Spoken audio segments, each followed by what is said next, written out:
What's up everybody and welcome back to the channel. Manchester United are back in action again in the Premier League. Matchday 10 up against Nottingham Forest at the City Ground, 3 p.m. kickoff tomorrow, and manager is Sean Dyche. So last season in the Premier League, unfortunately Manchester United lost both games at home. Man United lost 3-2 in December 2024, and then away from home, Man United lost 1-0 in April 2025. So last season under Nuno Espirito Santo, they finished 7th in the Premier League. They won a total of 19 games, drew 8, lost 11, scored 58 goals, conceded 46, and finished with a goal difference of plus 12 and a total of 65 points. So also, they did manage to qualify for the Europa League phase. Initially, Crystal Palace qualified for the Europa League phase as the 24-25 FA Cup winners.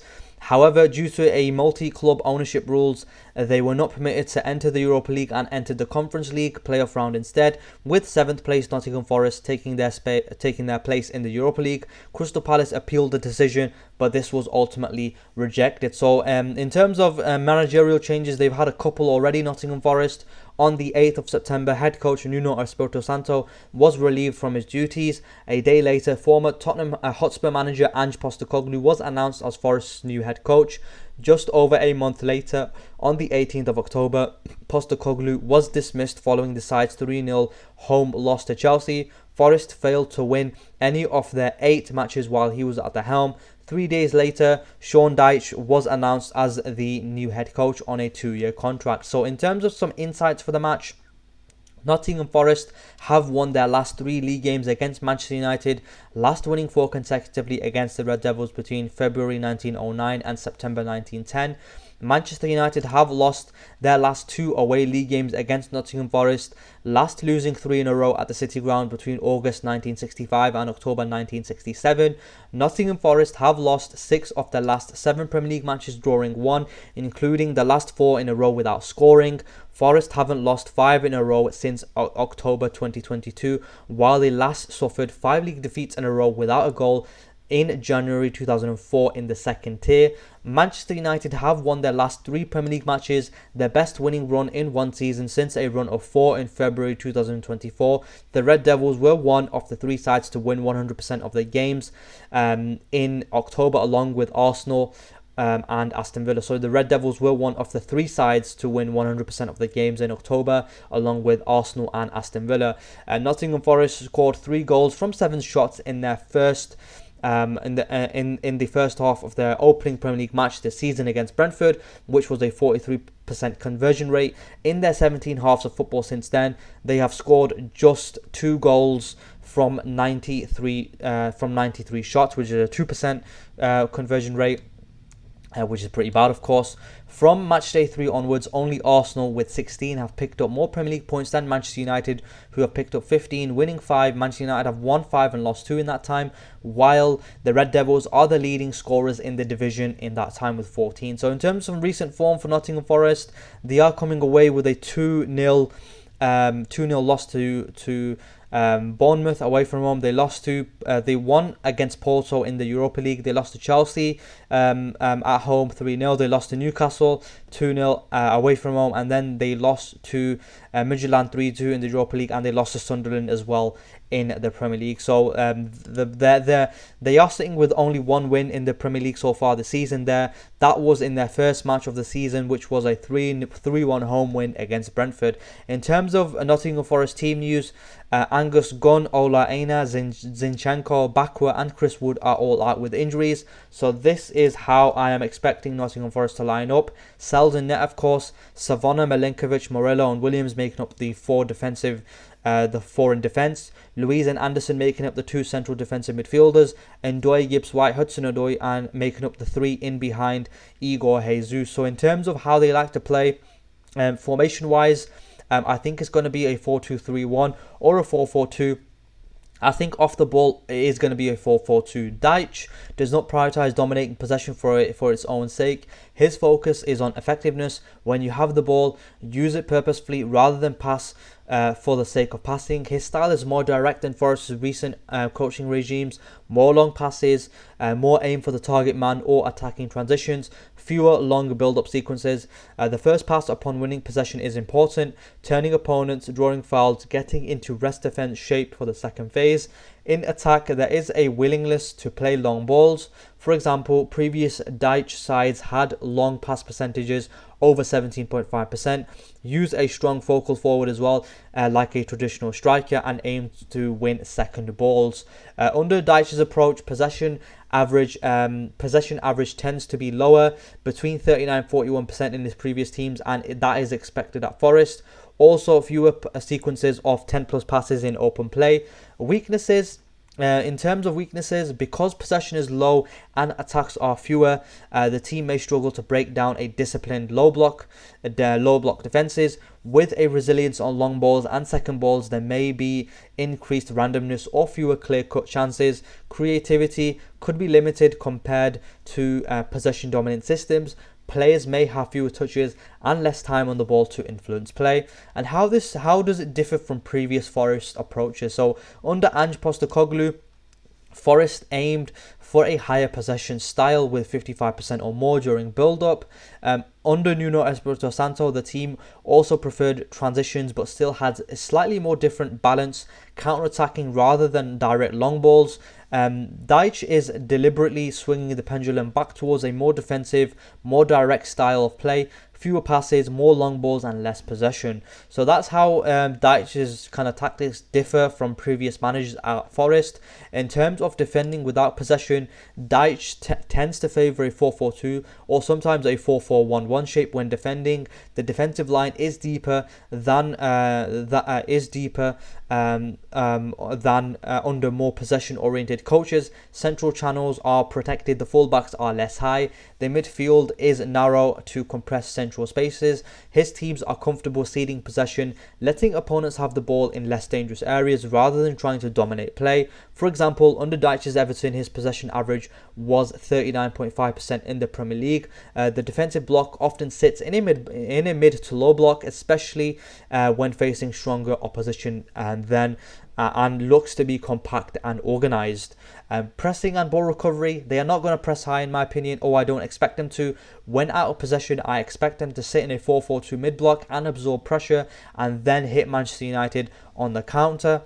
Transition, counter defence, because possession is often surrendered, the team must be ready for transitions. Their deeper block and narrow midfield help reduce space between the lines and limit opportunities for opponents to exploit. Set pieces and aerial duels are emphasised. Dyche places importance on being strong in the air and managing danger from crosses and long balls. So in terms of the opposition star man, I'm going to have to go with Elliot Anderson. Known for his box-to-box capabilities, dribbling, passing range, he can take control of a game. Box-to-box midfielder, impacts the game at both ends of the pitch. Technical ability, skilled passer with both feet, capable of making incisive passes. Dribbling, he likes to dribble past opponents as well. And versatility, he can play as a central midfielder or as a number 10. So that's Nottingham Forest for you. In terms of Manchester United, we are coming away with a really good home victory over Brighton, 4-2. Man United opened the scoring in the 24th minute with Matheus Cunha, and then when he scored his first goal for the club. 10 minutes later, Casemiro found the back of the net with a deflected strike off Yassine Ayari. Early in the second half, United made it 3-0 through Bryan Mbeumo, but Brighton did mount a little bit of a comeback. Danny Welbeck scored a free kick to make it 3-1 in the 74th minute. Then deep into stoppage time, Costellas headed one in to make it 3-2 to bring back some tension at Old Trafford. And then finally, Mbeumo sealed the game with the second goal in the 90 plus 6th minute of time, restoring a 2-goal cushion. It was a good win against a bogey team in my opinion, and we only had one win in 7 before this against Brighton, so it was about time that we improve our record against Brighton. So it was a good home win by us. We have now won 3 Premier League games on the bounce. In terms of Manchester United's team news, Martinez has returned to training, but he is of course probably not going to be part of the Matchday squad. Too early for him because he is still regaining some match fitness. And Maguire is also out with a knock, I think, so I don't expect Maguire to be part of the Matchday squad. In terms of Manchester United's starting 11, this is my preferred 11, not predicted. So Lemens in net, of course, he keeps his space. He's looked so much more better than Bayinde and Onana. It's unbelievable. Euro, De Ligt and Shaw making up the back three. I think De Ligt and Shaw are having decent seasons so far, especially De Ligt in the centre of defence. He's looked really good in my opinion. Shaw also stepping up from defence into midfield to make that three, along with Casemiro and Bruno Fernandes, especially against Brighton. He was pushing up against Rutter, I think it was, the Brighton player, the Brighton number 10, and he was following him right into midfield, and then United had a three in midfield with Bruno and Casemiro. So I think that we're going to see more of that, especially if you have the likes of Euro, especially athletic defenders like the likes of Euro and Shaw, who can go up and impress and go into midfield and create that overload in midfield, because we only have two in midfield and other sides have three. So hopefully that can continue and we can bear the fruits of it. Shaw did grab the assist for Casemiro's goal because he won the ball back high up in Brighton's half. And then a midfield four of Ahmad, Casemiro, Fernandes and Dogu, and then finally a front three of Mbeumo, Cunha and Sesko. So in terms of Manchester United star man, I'm going to have to say it's Mbeumo. I think he's been our best player so far this season. Last season for Brentford, he scored 20 goals and provided 7 assists. So hopefully he does get similar numbers for Manchester United as well. I think so far Mbeumo has scored 4 goals in the league and provided 1 assist in the 9 games he's played. So hopefully he can keep up his goal scoring form. In terms of how do you beat Brighton, how do you beat Nottingham Forest? Number 1, strike early to unsettle Forest. Forest have the highest number of league games where they go up 1-0 and use that to settle into a compact defensive shape. United should aim to score early and force Forest off their favoured script of taking the lead. Number 2, exploit their transitional vulnerabilities. Forest's approach is often to absorb pressure and counter-attack swiftly. United should press intelligently, win the ball in midfield or wide areas, and then launch with pace. Quick wide attacks or diagonal switches could exploit Forest's shape when they are regrouping. Number 3, dominate the wide areas and force overloads. Forest will likely defend compactly in central channels. United should therefore use width, fullbacks or wingbacks advancing, combining with wingers to stretch the defence and create gaps either behind their wingbacks or between the lines. Number 4, minimise set piece and second ball threats. Forest have shown that they can be opportunistic and efficient when allowed second balls or loose clearances. United need to stay sharp in defending crosses, corners and quick counters and ensure clearances are clean. Number 5, sustain momentum and avoid avoid allowing Forest to settle. Once United take control, they must keep pushing and not allow Forest time to recover. If United relax too early, Forest's efficiency in low possession moments means they could strike. United should keep the tempo up, maintain width and keep their shape balanced between attack and defence. So that's how you beat Forest. I think it's going to be a difficult game tomorrow, but let's just take a look at the league table before I give my score prediction. So with a win, Man United of course have won 3 games on the bounce against Sunderland, Liverpool and Brighton, and I think I predicted losses for all of them games because I didn't have the confidence in this Man United side. But hopefully I'm going to predict a win this time around. With a win, Man United would move to 19 points and we could move up into second place depending on how other results go. Bournemouth do play City, Tottenham play Chelsea, Sunderland play Everton, and then City play Bournemouth. So if results do go our way, we possibly could move into second or third place in the Premier League with a win over Nottingham Forest. Nottingham Forest, on the other hand, are in 18th position. They are 3 points from safety. They've only won 1 game all season, which was a home win against Brentford, 3-1. They have lost 4 games on the bounce. They lost to Sunderland, they lost to Newcastle, they lost to Chelsea, and they lost to Bournemouth. All 4 of these games without scoring a single goal. So hopefully Man United can get a similar result.